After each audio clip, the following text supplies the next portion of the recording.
ក្រុមផ្ដាច់ខ្លួននៅភាគខាងត្បូងនៃប្រទេសថៃវាយប្រហារ3ថ្ងៃជាប់គ្នាហើយ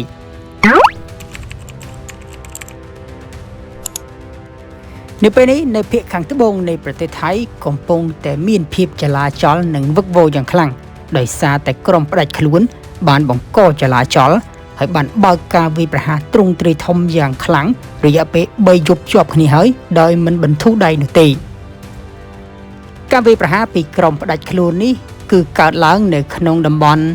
ឡាំងកានៃស្រុកម៉ាយ៉ូនៃខេត្តផាត់ធានីដោយក្រុមសកម្មប្រយុទ្ធបាននាំគ្នាចូលទៅប្លន់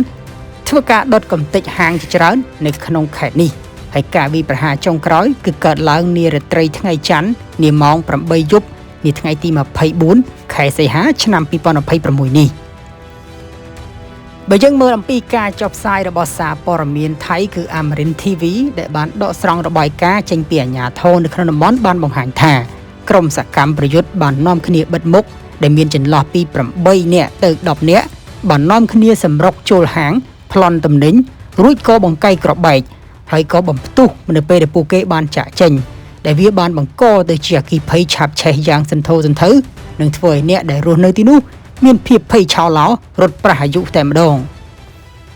ហើយការវាយប្រហាររបស់ក្រុមផ្ដាច់ខ្លួននេះបើគិតពីចំនួនដងវិញរយៈពេល3យប់នេះគឺមានការវាយប្រហារនិងការបំផ្ទុះក្របបែកនេះរហូតដល់ជាង50ដងដែលបង្កចលាចលពីពេញនៅក្នុងខេត្តភាគខាងត្បូងនៃប្រទេសថៃ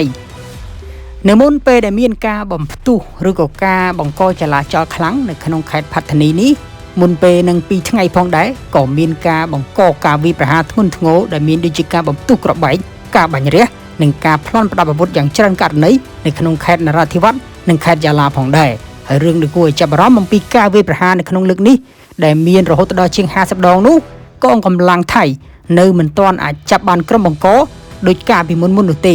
ដែលការពីករណីមុននៅពេលដែលពួកគេបើកការវាយប្រហារហើយអាជ្ញាធរក៏ដូចជាកងកម្លាំងថៃតែងតែចាប់ពួកគេបានតែលើកនេះអ្នកបង្កទាំងនោះគឺបានរត់គេចខ្លួនដោយសុវត្ថិភាព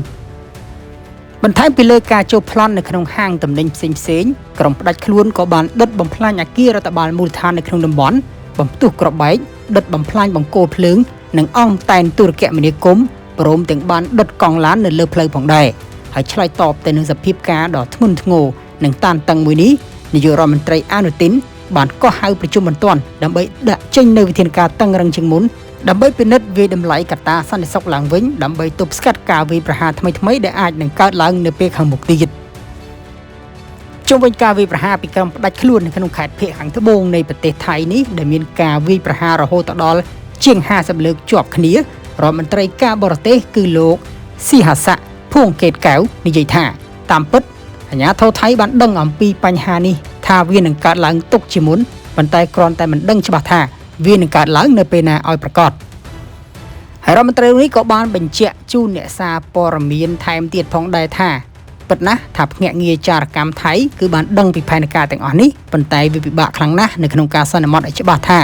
តើពួកគេនឹងធ្វើសកម្មភាពនៅពេលណានិងមានទ្រង់ទ្រាយធំកម្រិតណាបើយើងក៏លេចមើលអំពីទិន្នន័យបឋមនៃការវាយប្រហាររយៈពេល3ថ្ងៃមកនេះគឺមានជាង50ករណីនោះបើយើងមើលលម្អិតនៅក្នុងខេត្តនរាធិវត្តន៍មាន22ករណីនៅក្នុងខេត្តយ៉ាឡាមាន18ករណីនិងនៅក្នុងខេត្តផាត់ធានីមាន11ករណី